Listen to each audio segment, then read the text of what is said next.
ThenHouse Speaker John A. Boehner ROhio talks with reporters on Capitol Hill in October 2015.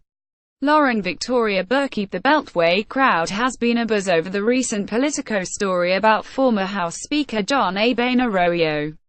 Over the course of several interviews, Boehner speaks candidly about the reasons he abruptly resigned from the House and offers blunt assessments of President Trump, Barack Obama and members of Congress from both parties. Hidden among the "Can you believe it?" said that quotes are some valuable insights into the politics of the modern speakership. Let's look at how Boehner's interview illuminates the challenges facing his successor, Paul D. Ryan RWIs, and what may be in store for Ryan's relationship with the Trump White House. 1. Speakers of the House are usually institutionalists. In my book about the speakership, I argue that speakers are motivated in part to serve the institutional interests of the House, which can include the office of Speaker. As the article makes clear, Boehner was no exception. For instance, in July 2015, conservative dissenter Rep. Mark Meadows RNC filed a motion to vacate the chair, which if it approved would have removed Boehner as Speaker. But Boehner decided to resign instead, partly because a vote on the motion, in his words, would be awful for the institution. If Ryan is an institutionalist as well, he might also resign if faced with a motion to vacate the chair. It's more likely, though, that we'll see his institutionalism reveal in other ways, pushing back if, for instance, Trump interferes too deeply in congressional affairs too. Speakers rarely remain popular. Being Speaker is a surefire way to become disliked. As Paul Kane recently documented, Ryan's approval ratings have sunk since he was elected to the position. The same happened to Nancy Pelosi during her term as Speaker. Boehner faced an identical fate. Not just Democrats but even conservative voters disliked him. Why? Kane suggests it may be because of negative advertising by the opposing party, but the causes are probably deeper. The Speaker operates in a polarized political environment, is the public face of a perpetually unpopular Congress, and makes decisions that people from both parties are bound to dislike. As Sen. Lindsey Graham RSC told Kane, "I'd rather be in Gitmo than do that job all day." 3.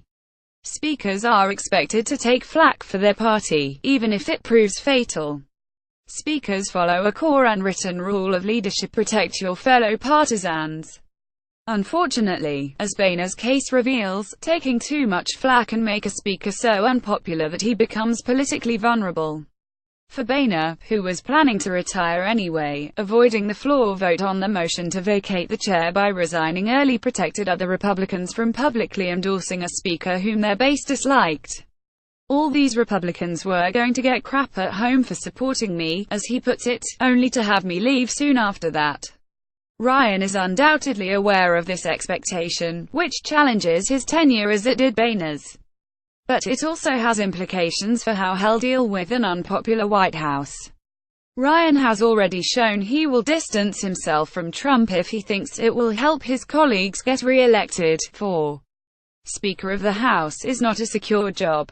The office of Speaker was once held until death or retirement. No longer. As I have noted elsewhere, every speaker since 1987 has either resigned, as did Boehner, Newt Gingrich RGA, and Jim Wright DTEX, lost re-election to the House, the fate that befell Tom Foley Dwash, or lost their party majority, as happened to Pelosi and Dennis Hastert Real. Given the position's unpopularity and flak-taking responsibilities, this should come as little surprise. But there are other forces at work, too. These include greater party competition, which make majorities less secure, and more assertive factions within the majority party, willing to openly challenge the Speaker, a phenomenon that has plagued House Republicans in particular since 2010.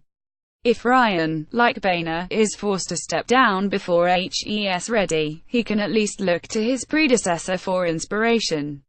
Playing golf and sipping Merlot is not a bad way to spend one's retirement. Matthew Green is a professor of politics at Catholic University. His most recent book is Underdog Politics: The Minority Party in the U.S. House of Representatives, Yale University Press, 2015.